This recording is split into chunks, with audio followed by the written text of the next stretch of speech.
Hi everyone, Trask Bradbury here from Masterpoint Rope Access Solutions in Marlow Rope. Welcome back to another Tech Tip Tuesday. Today I'm going to go over horizontal aid climbing, which is a level 1 skill set. It's one of the easier skill sets in my opinion. However, it's also one of the easiest ones to fail. People start to get going really smooth and they start getting comfortable and they find themselves on one point. And just like everything in rope access, we need two systems, a main and a backup. So what I operate on are basically two Grion systems. I add my carabiner up here just so that I can haul myself up on my next point. So here are my standard 2 points of connections, okay? Then I have my third and redundant floating cowtail, which is always going to stay in front of me as I move down the aid climb or up the aid climb. This piece is the one that's always being moved ahead before you remove from behind, okay? So over the years, there's been quite a few methods in which we can achieve aid climbing. You can use your foot ladder and 3 cowtails and physically climb your way across an aid climb or up an aid climb. Now again, going for the working smarter, not harder method, that's when I think using a Grion system makes things a lot easier on the body, all right? Now, what I like to use is the ProTech 500 by Marlow because it's got that Technora sheath. So I get 2 for 1. That is, if I need to use this as a work positioner around any types of abrasive materials, I can take comfort in knowing that this sheath is gonna add that extra protection. A lot of times you find Grions that come built with these hollow tubular webbings pre-woven around the rope. Now, typically those are very long, and what that ultimately does that I've found hinders anything in life is it's so long that when you want to get up high, it comes into contact with the Grion system, this progress capture down here, and it just bunches up.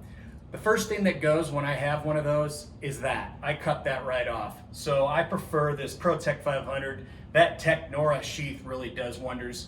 And again, when we aid climb, sometimes we need to be as high as possible.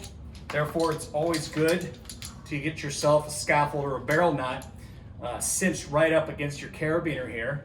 That way, you're really maximizing your height, right? Instead of a long, bulky figure 8, okay? All right, so here we are. I just plugged into my aid line. So I unplugged from my rope access entrance lines. I have my 2 points. My goal is to go that way. So in order to do that, I need to raise myself on the one in front of me, okay? And to get to that one for my redundant third cowtail point, I'm just gonna lower a little bit so that I'm directly underneath this aid point. So now I'm gonna take this third redundant cowtail, okay? So now I have my 2 points.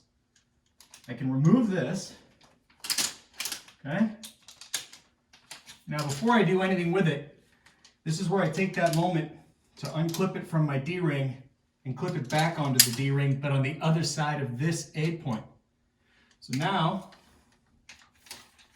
I can go ahead, get this clipped, all right? Here's my 2 points. But again, I'm moving that way, so I need to haul up on this one, okay? And lower away off this one. Okay, here I am. I could get a little higher, no big deal. I'm gonna take that third redundant point, and I'm gonna get it clipped in front of me before I remove this piece. This is key, okay? There, 2 points. Again, a little housekeeping. I'm gonna change this over to the other side. Get it clipped, 2 points. Now I'm gonna haul myself up, lower myself away. This third floater, which never sees any load, it's just there as backup. Get it clipped. Now I'm here. I can haul up a little bit higher, lower off this, slack it out, 2 points, confirmed, so I remove. This is where you see me removing this and getting it onto this side. the operating side, before I get it clipped. That way there's no squirrel's nest right here, okay? So that is moving forward without getting yourself in trouble and finding yourself on one point. So why do we need to learn how to aid climb? Why is it now more prolific that even level ones are having to learn how to aid climb? Well, it's becoming a lot more common, especially as rope access gains a foothold in a lot of industries, and there's a lot of structure around. Sometimes the aid climbing is done in order to gain access to an area where we're going to rig down for the work. Sometimes aid climbing is a part of the actual job where we're aid climbing a big beam underneath a bridge while doing visual inspections and non-destructive testing. So as you can see, aid climbing is a very essential skill to have from level 1 and on up.